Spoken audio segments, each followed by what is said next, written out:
Me llamo Zenobio y tengo casi 80 años. Vivo en lo más alto de la sierra, donde el aire huele a tierra mojada y las montañas guardan secretos que solo los viejos como yo entendemos. Aquí nací, aquí crecí y aquí he visto cómo los tiempos cambian para peor. Pero ahora las cosas están más podridas que nunca.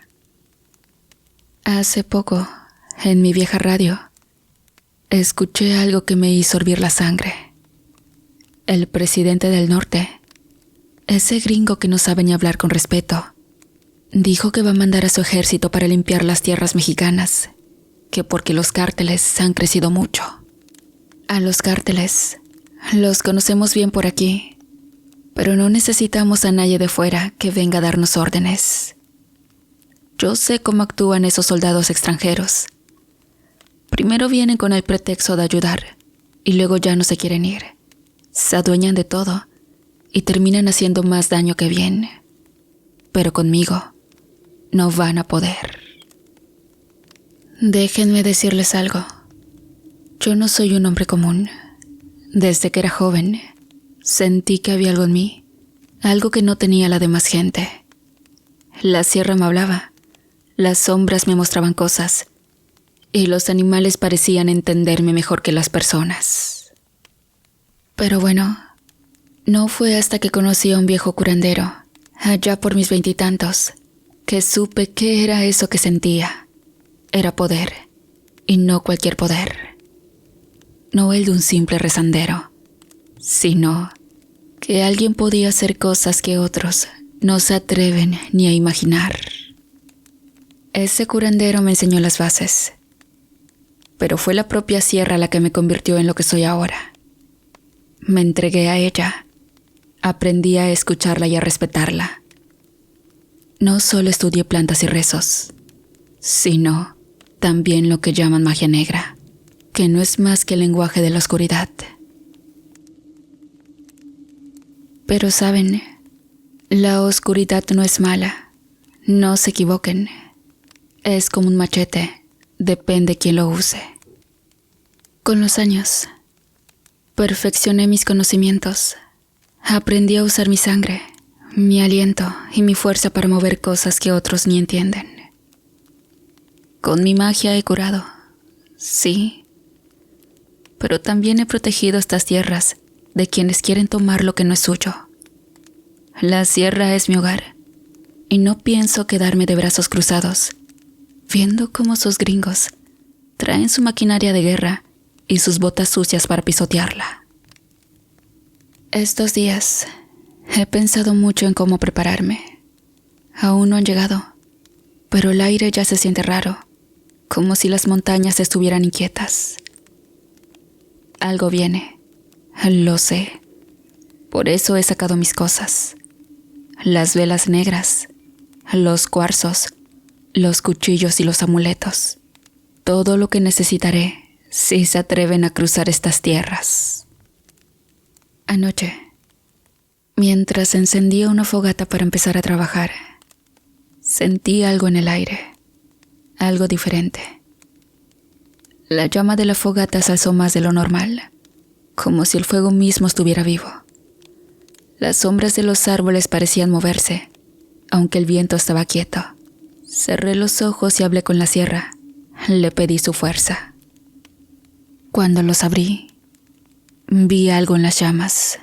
Una figura oscura, alta, con ojos brillantes como carbones encendidos. No me asusté. Al contrario, sentí que la sierra me estaba diciendo que no estoy solo. Los extranjeros no saben lo que les espera. Si cruzan estas montañas, no van a encontrar un hombre débil. Van a encontrarme a mí y a todo el poder que la sierra me ha dado. Y les juro que no saldrán vivos. Aquí en la sierra, uno aprende a defender lo suyo, porque si no lo haces, nadie más lo hará. No importa si son narcos, políticos o rancheros con ansias de ser dueños de todo. Siempre hay alguien queriendo meterse donde no debe. Y sí, algo me ha enseñado la vida es que, cuando no entienden con palabras, hay que hacerles entender de otra forma. Hace años, antes de que estos rumores de invasión empezaran a oírse, hubo un hombre que quiso quitarme estas tierras. Eustaquio se llamaba, un ranchero de esos que nacen con el alma podrida. Era un hombre grande, con un sombrero que siempre llevaba ladeado y un cinturón lleno de balas, como si él fuera el dueño del mundo. Le gustaba intimidar a los pequeños ganaderos y campesinos de la región. O me venden sus tierras, o se las quito, decía. Y como tenía sus pistoleros, más de uno le tenía miedo. Eustaquio puso los ojos en mi pedazo de tierra.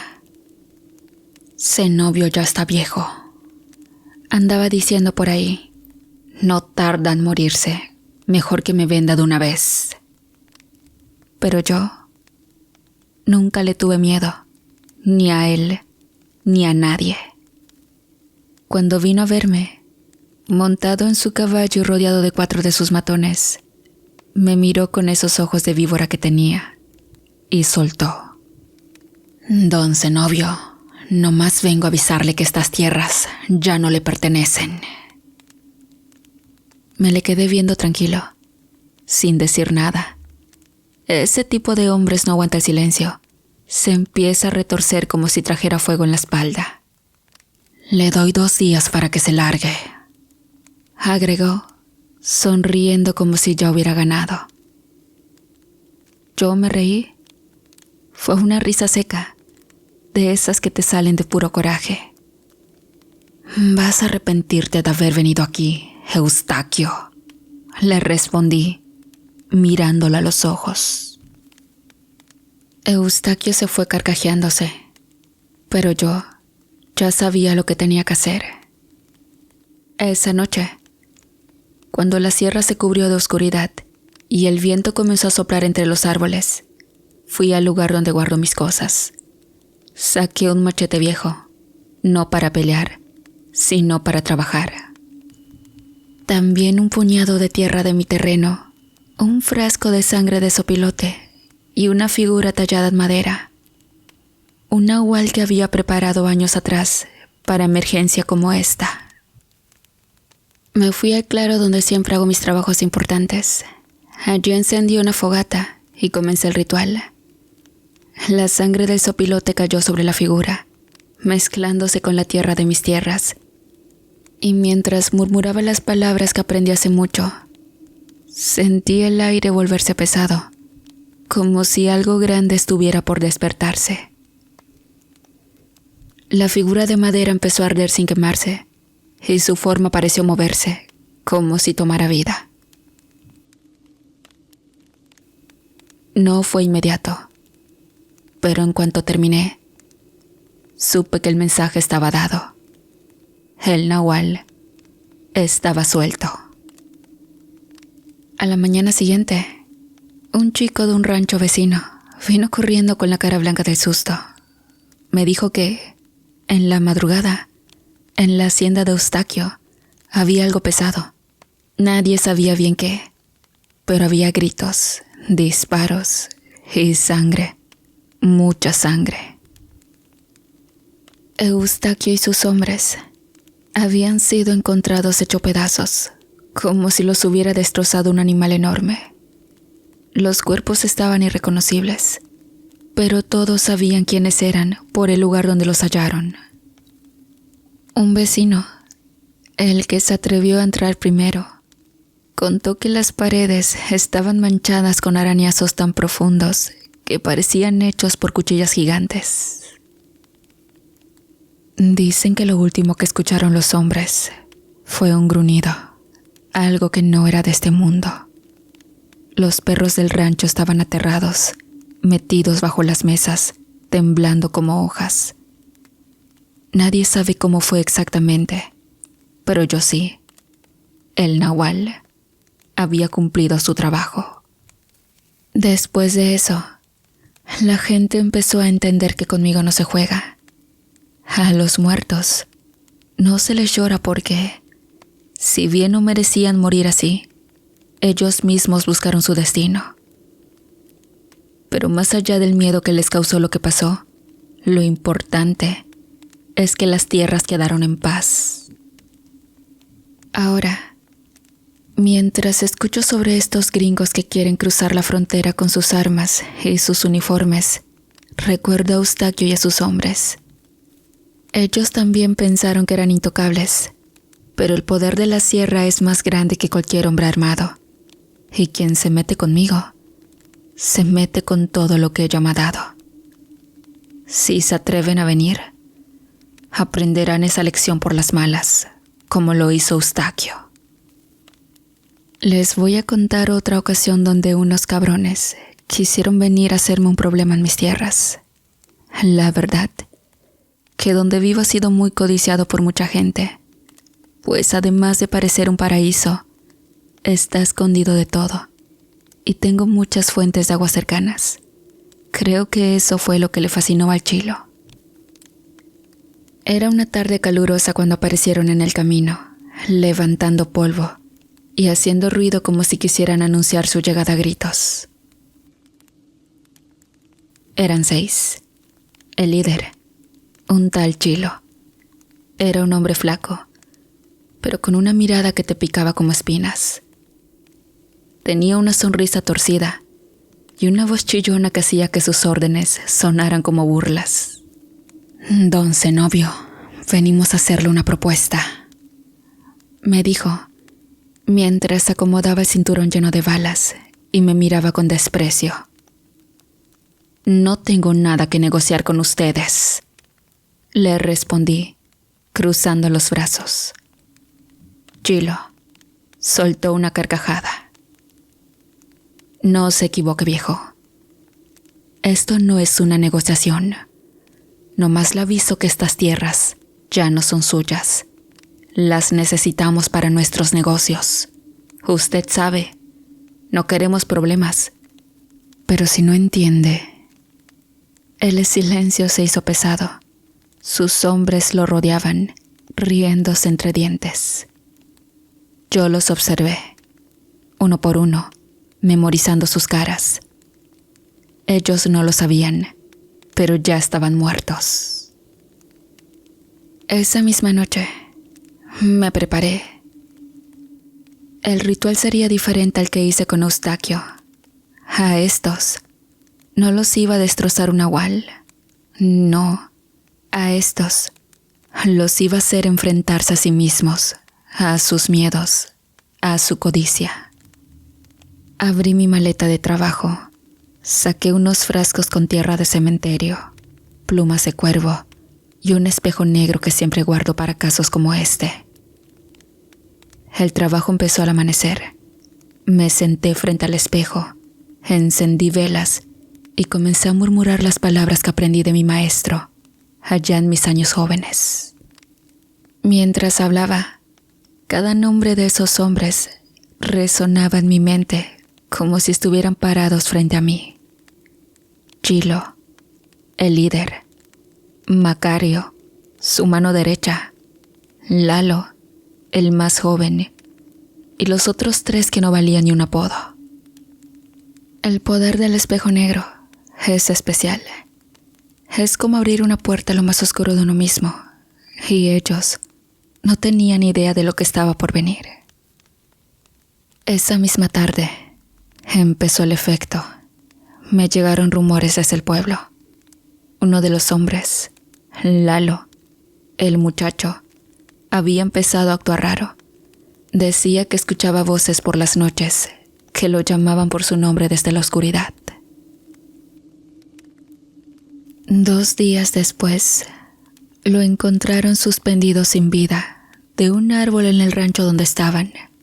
Nadie supo explicar por qué lo hizo, pero yo sí. Los otros comenzaron a caer uno tras otro. Macario, el segundo al mando, comenzó a tener visiones. Decía que veía manos saliendo del suelo, agarrándolo por las piernas, queriéndolo jalar al infierno. No soportó mucho. Una mañana Agarró su pistola y se la llevó a la sien frente a sus amigos. Detonó el arma y ustedes ya se imaginarán lo que pasó. Gilo empezó a perder el control. Decía que algo raro estaba pasando, pero no quería admitir que estaba asustado. Mandó a llamar a un brujo de otra región para que le limpiara la mala suerte, pero lo que no sabía era que mi trabajo estaba por encima de cualquier limpieza. El brujo que contrató terminó huyendo al tercer día. Decía que no podía dormir, que cada vez que cerraba los ojos veía una figura negra y que esa figura lo estaba observando. Al final quedó Gilo, solo, rodeado de los cadáveres de sus hombres y con un miedo que ya no podía esconder. Lo encontraron una noche en su camioneta, en un barranco. Nadie sabe si se lanzó él mismo o si alguien lo empujó, pero lo cierto es que nunca volvió a molestarme. Cuando todo terminó, la gente del pueblo dejó de hablar de mí. Algunos empezaron a decir que yo estaba maldito, que era mejor mantenerse lejos. No me importa. Prefiero la soledad que compartir mi tierra con gente que no la merece. Pero saben, ahora que pienso en esos narcos y en lo fácil que fue hacerlos caer, me pregunto si los gringos serán tan fáciles de manipular. ¿Qué tanto miedo traerán ellos dentro? Porque una cosa es cierta. Mientras más grande es el poder que creen tener, más grande es el miedo que cargan. Y si algo sé hacer bien, es usar ese miedo en su contra. No crean que todo ha sido enfrentamientos contra simples mortales o un montón de delincuentes con armas. No. A veces, en este camino de la magia, el enemigo es otro como tú. Alguien que conoce los secretos y los poderes del mundo oculto y no tiene miedo de usarlos. Años atrás, cuando todavía estaba perfeccionando mis artes, llegó a mis oídos un rumor. Decían que una bruja andaba por las sierras preguntando por mí, que buscaba a ese novio el brujo. Era una mujer de mirada dura, de esas que con solo verte pueden hacer que te hiele la sangre. Le decían la bruja Laida. Su nombre venía acompañado de leyendas, que había embrujado al pueblo entero, que podía hablar con los muertos y controlar a las bestias. Pero lo que realmente me hizo tomarla en serio fue lo que decían que buscaba: mi sangre. Quien tenga la sangre de un brujo poderoso puede multiplicar su fuerza, invocar criaturas que no responden a nadie más y, lo peor, someter a otros brujos.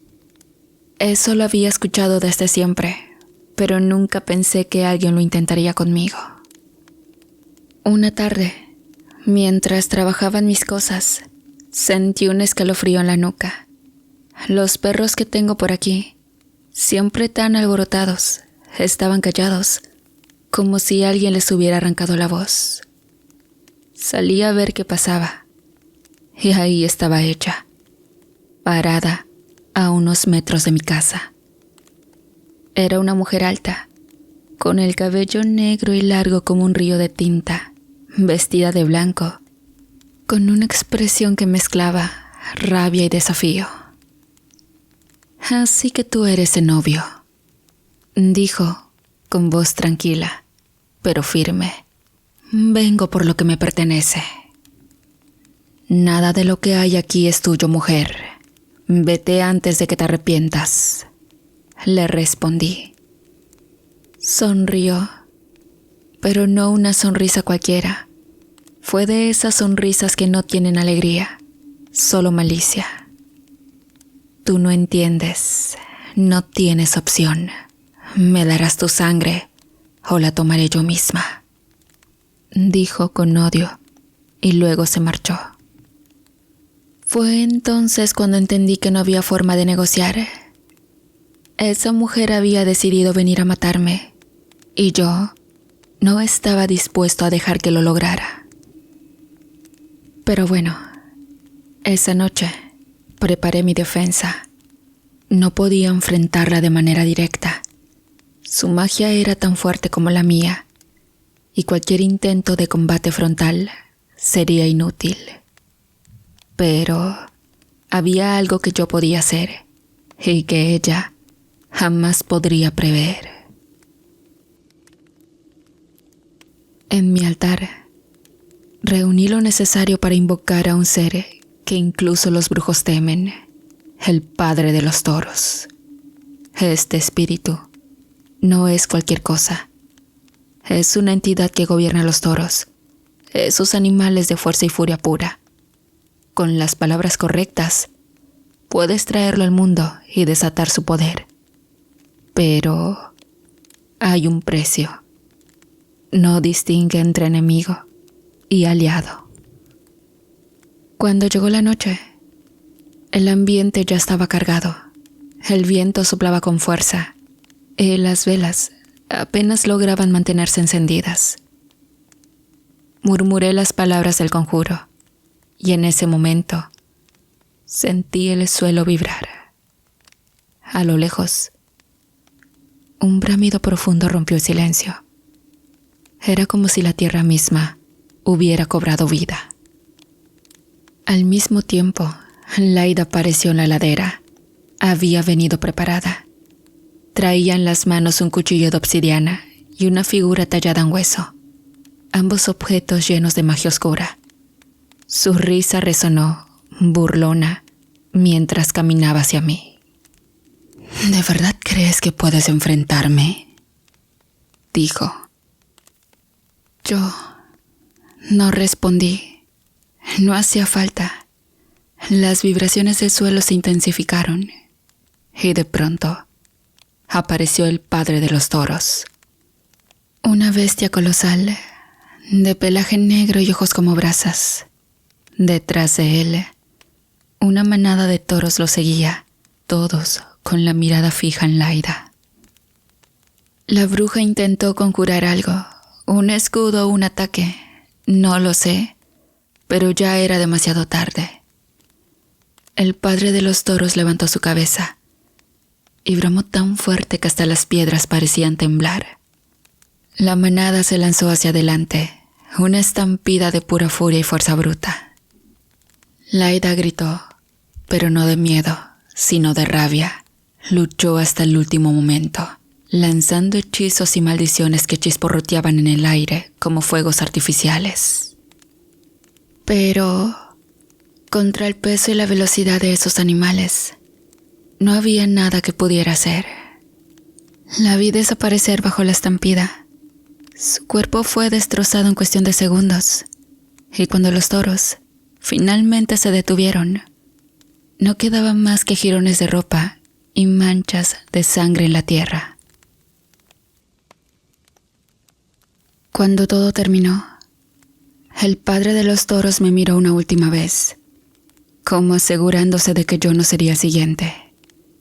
Y luego desapareció junto con su manada. El aire se calmó y los perros volvieron a ladrar como si nada hubiera pasado. Desde entonces, nadie más ha intentado buscar mi sangre, y con justa razón. No cualquiera puede invocar al Padre de los Toros y vivir para contarlo. Pero esa noche no fue solo un enfrentamiento, fue una lección. No importa qué tan fuerte creas que eres, siempre hay algo más grande y más peligroso esperando allá afuera. Y ahora, con los rumores de la invasión, me pregunto si tendré que volver a llamarlo. Porque una cosa es enfrentar a una bruja y otra muy distinta, enfrentarse al ejército más poderoso del mundo. Pero si algo me queda claro, es que la magia, cuando se usa bien, no conoce límites. Yo ya lo decidí. Si los gringos cruzan para este lado con sus tanques y soldados, van a encontrar un infierno tan grande que no se les va a olvidar ni en el otro mundo. Pero uno no puede hacerlo todo solo. Por más poder que tenga, hasta el brujo más fuerte necesita alianzas. Y yo ya tengo en mente a quién buscar. En estas tierras, los brujos no somos amigos, pero tampoco enemigos. Nos respetamos porque sabemos lo que cada uno puede hacer. Conozco a varios que, como yo, guardan un rencor profundo contra cualquier extranjero que quiera venir a meter sus narices donde no lo llaman. Hay uno en particular, el viejo Cipriano, que vive más allá de las montañas. Dicen que su especialidad es controlar tormentas, invocar rayos y desatar lluvias que arrasan con pueblos enteros. Si logro convencerlo, los gringos no van a llegar muy lejos antes de que los aplaste el cielo mismo. También está Macaria, la bruja de los ríos. Esa mujer es peligrosa, pero en esta guerra sería un arma poderosa. Cuenta la gente que tiene un pacto con los espíritus del agua y puede hacer que un ejército entero se pierda en un lodazal sin fondo. Su precio por ayudar será alto, porque nunca hace nada gratis, pero estoy dispuesto a pagar lo que sea.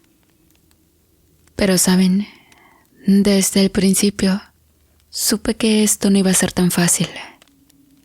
Pelear contra hombres es una cosa, enfrentarse a un ejército entero, con sus helicópteros, drones y tecnología, es otra. Pero el miedo no está en mi naturaleza. Nunca he corrido de una pelea y no voy a empezar ahora.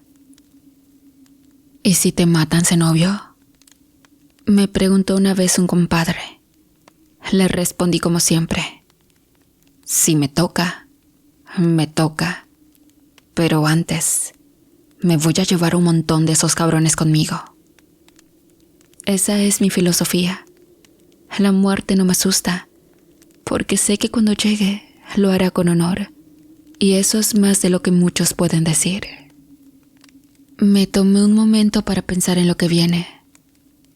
No soy un hombre sentimental, pero en el fondo, sé que esta podría ser mi última batalla. Miré mi cabaña, las montañas que me han refugiado toda mi vida, y sentí algo que no sé describir. No es tristeza ni miedo, es algo más profundo, como saber que está cerrando un ciclo. Antes de que amanezca, voy a salir a buscar a Cipriano y Macaria. Si logramos unir fuerzas, no habrá invasor que pueda con nosotros. Esta tierra tiene memoria, y los espíritus que la cuidan no van a quedarse de brazos cruzados. Yo seré el canal, el que les dé forma y propósito. Y si los gringos no llegan, pues mejor. Pero si llegan, que sepan esto: no van a encontrar un pueblo indefenso ni un brujo solitario.